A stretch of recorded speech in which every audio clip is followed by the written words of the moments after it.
Hey, what's up guys? Welcome to my Java tutorial. So, last time, ang tinakal natin is Java loops. And today, ang ituturo ko ngayon ay Java methods. So, ano nga ba yung Java methods? Una sa lahat, punta muna tayo sa Java class natin. So, guys, for example, may routine kayo syempre na magtutoothbrush araw-araw. So, ang una nyong gagawin is prepare your toothbrush and toothpaste. And after nyo na ma-prepare yan, wash your mouth. Ang hirap talaga mag-type kapag nagsasalita. And pangatlo is brush your teeth. After you brush your teeth, ang gagawin nyo is rinse your mouth. So let's say na kumain kayo ng breakfast. And after you eat breakfast, syempre magtutoothbrush kayo. And after noon, kumain kayo ng lunch, magtutoothbrush ulit kayo. At pag kumain kayo ng hapunan, magtutoothbrush kayo. So, i-run natin itong codes natin. So, yun, nakapag-toothbrush ka ng 3 times a day. So, ano napansin nyo guys sa codes natin? Napansin nyo ba na umulit? So, yun, naulit siya ng 3 beses. At sa programming guys, may tinatawag tayong principle na dry. Or, ang ibig sabihin is, don't repeat yourself. So, naulit natin yung codes natin 3 beses. At, ang disadvantage niyan guys is, unang-una, masyado siyang aksayado sa memory. So, kapag masyadong mataas yung memory natin, mas mabagal siya mag-run or mag-execute yung program natin. So, dyan ko na ipapakilala sa inyo guys si method. So, actually guys, may method na tayo ginagamit which is main method at may parameter siya na string array with a args name. So, tuturo ko sa inyo mamaya to yung parameters na yan at huwag nyo munang isipin. At ngayon gagawa tayo ng sarili nating method. At paano nga ba gumawa ng method? Unang-una, nasa labas dapat siya ng main method. So ito yung end block ng main method natin. So dito natin gagawin yung paggawa ng method. So unang-una, public static. Yung keywords na yan guys, sa ako na-explain yan sa mga future lessons para hindi kayo malito. Pero sa ngayon, sundan nyo muna ako. Public static and void. Ibig sabihin ng void, wala siyang nire-return na value. So, magigets nyo mamaya. And pangalan ng method. Lalagay ko is brush your teeth. And kapag sa method guys, kailangan lagi ng parentheses. And the curly braces. So, dito mag-e-end yung codes natin. And ang gagawin ko guys is ika-cut ko to and i-paste ko dito sa method natin. So, di-delete ko muna itong mga codes na to. At para magamit yung method natin, kailangan natin siyang i-call. So, paano nga ba i-call yun? Simple lang guys. Una muna is ilagay mo muna yung pangalan ng method. So, brush your teeth and the parenthesis at semicolon. So, ganun lang yung simpleng-simple. So, i-run natin yung codes natin. So, yun, nakapag-toothbrush ka na. So, paano naman kung kumain ka ng lunch at mag-toothbrush ka ulit? Simple lang. I-run mo ulit yung method natin. At yun, nakapag-toothbrush ka na ulit. 'Di ba? Simpleng-simple lang. Ni-write mong isang beses yung codes mo at pwede mo na siyang magamit kahit ilang beses mong gusto. So, yun yung nagagawa ng methods. at yung advantages. At next guys, may papakita ako sa inyo yung ibang klase ng method.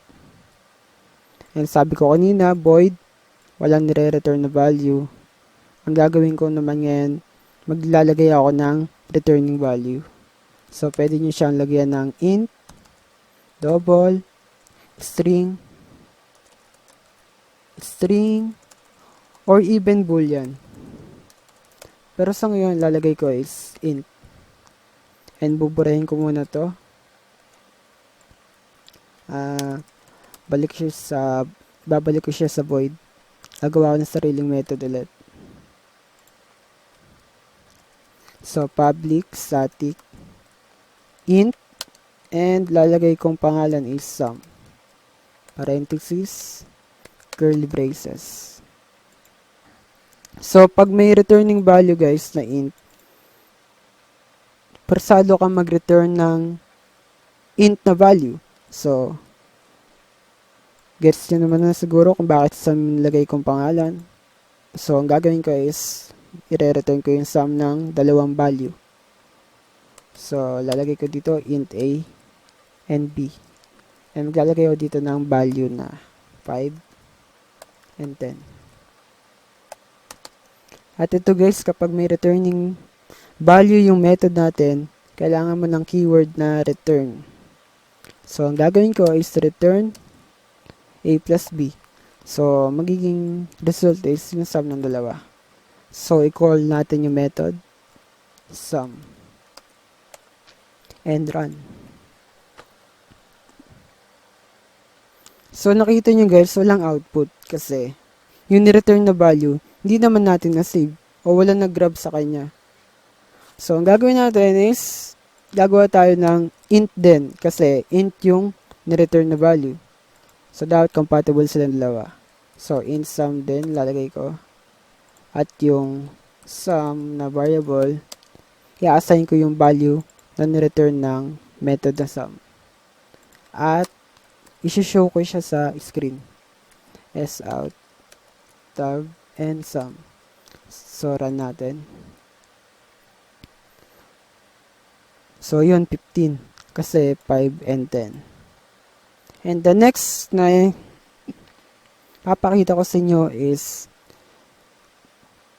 yung method na may parameters at may returning value. So, lalagay ko dito is int a and int b. So, kailangan guys, naka-specify yung data type ng lalagay mong parameters. Pero pwede naman double, pwede sila magkaiba. Pero sa ngayon lalagay ko is pareha silang int. And ang gagawin ko is yan lang, return a plus b. And kapag may parameters ka, kailangan mo ng arguments. So, i-call ko yung method natin. And maglalagay ko dito ng arguments. Pwede ako dito maglagay ng 5 and 10. So, direct number. Pwede rin naman ng mag-set ako ng variable. For example, int c 10 and d equals 20. So, pwede kong ilagay dito c and d.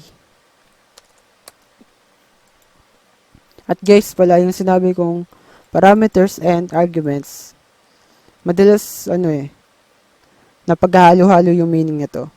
So, yung parameters guys, kapag create mo yung method mo, ang tawag dito is parameters. Pero kapag kinol mo na yung method mo na may parameters at yung ilalagay mo dito yung value is arguments ang tawag doon. So, yun lang, gusto ko lang i-clarify. And yung order guys, napaka-importante niyan.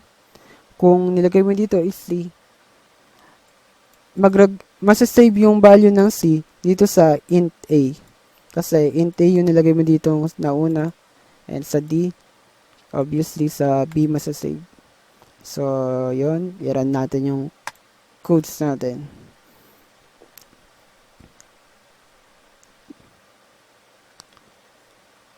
So, yun. Walang limitaw kasi. Walang nag-save sa kanya. kailangan may mag-save sa kanya. Int sum. Lalagay ko int sum. And show ko siya sa terminal. Sum. What?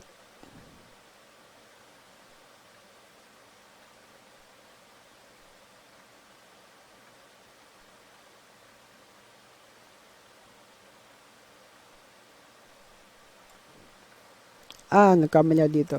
S out dapat. So, sum.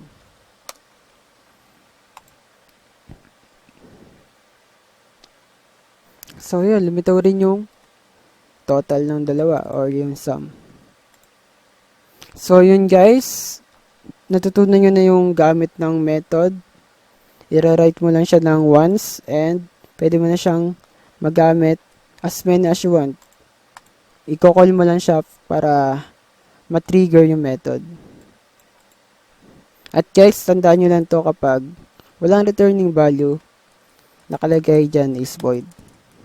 So, yun lang guys. Sana may natutunan kayo. At kung nagustuhan mo tong video na to, i-like mo na yan at subscribe ka na sa channel ko. Hit the notification bell para mas updated ka pa sa mga future videos. So, yun lang. See you on the next one. Peace out.